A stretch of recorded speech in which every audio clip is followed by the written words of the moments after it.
Good afternoon. Welcome to Today in the NA. I'm your host, Vinny Paracelli. The NAHL had an incredible showcase in Blaine, Minnesota last week as all 26 teams gathered at the Super Rink for 4 full days of hockey. NAHL Commissioner and President Mark Frankfeld spoke about the event last week at its conclusion. It's been a fantastic event. I mean, the place is energetic. We're at the end of 4 days. This place is packed. The hockey's really good.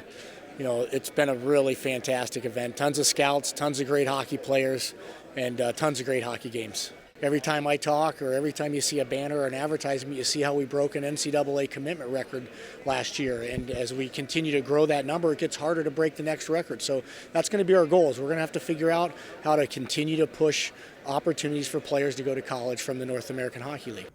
The Scouts were out in droves as they retreated to 52 games over 4 days, looking for the next big prospect.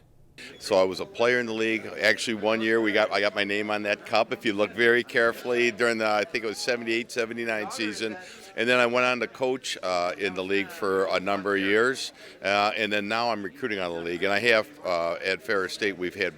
Like Chad Billings was on our team that played in the national championship game. He was a captain of our team. I think that year we had 16 players on the North American League, so the league's been very good, not only to Ferris State, but to me personally. I started playing out in the league in the late 80s when there was only 4 teams, and it was just a Detroit-based league, and this league has expanded so much. Since I've played in the league, the showcase is outstanding, all these players under one roof. Both my assistant coaches were head coaches in this league, so it just keeps growing and growing, and we got close to half of our rosters from the North American League, so it's something that we're really excited about coming to this showcase. We mark it on our calendars all the time, and great hockey players come out of here. Let's take a look back at some of the highlights from Blaine. We'll look at the best game from each day. On day 1, it was the expansion Maine Nordiques grabbing their first ever win at the showcase. Samuel Harris beat the buzzer in overtime as Maine tops Odessa by a score of 2-1. Day 2 saw Lone Star Brahmas raise a 2-goal deficit against the Kenai River Brown Bears to force overtime. Drew DiCarlo releases a rocket of a shot for the game winner just 2:57 into the extra period, and the Brahmas take this one 3-2.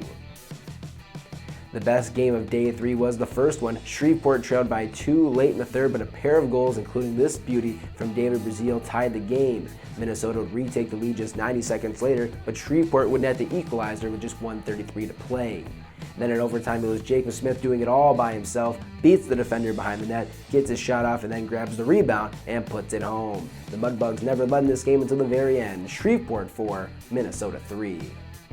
Finally, on day 4, the Magicians were involved in another back-and-forth contest, this time with the Johnstown Tomahawks. The teams traded goals throughout the game, and we went to overtime with the game tied 6-6. Final seconds of overtime chance for Spencer Dembesti. He's going to drop it off for Bennett Stockdale, and after a little hesitation, we've got a good goal and a game winner for the Tomahawks. They win this one 7-6 in what for now could be in consideration for Game of the Year. Other hockey notes from around the showcase: the Lone Star Brahmas were the only team to go 4-0 last week. John Valancourt of the Minnesota Wilderness and Kevin Murdoch of the Kenai River Brown Bears each got their first win as head coaches in the NAHL. Last but not least, the Amarillo Bulls defeated the NTDP 17s on Saturday night by a score of 4-2. This was one of the most competitive showcases in recent memory, as 15 of 52 games ended in overtime or a shootout. Coming up this weekend, we've got the home opener for the New Mexico Ice Wolves. They are looking for their first win as they will be taking on the Odessa Jackalopes. The Jacks went 1-0-1 at the showcase. That does not include a 3-2 loss to the NTDP 17s on Friday night. We've also got a battle between Corpus Christi and Lone Star. The Brahmas are looking to remain the only unbeaten team in the NAHL, while the Ice Rays sit at 3-1-0-2. 4 of their first 6 games have gone overtime, so we should expect a tight one in North Richland Hills. If you missed any of the action from Blaine, Minnesota, we've got all the highlights on our YouTube channel. Subscribe to NAHL TV to see highlights from every game this season.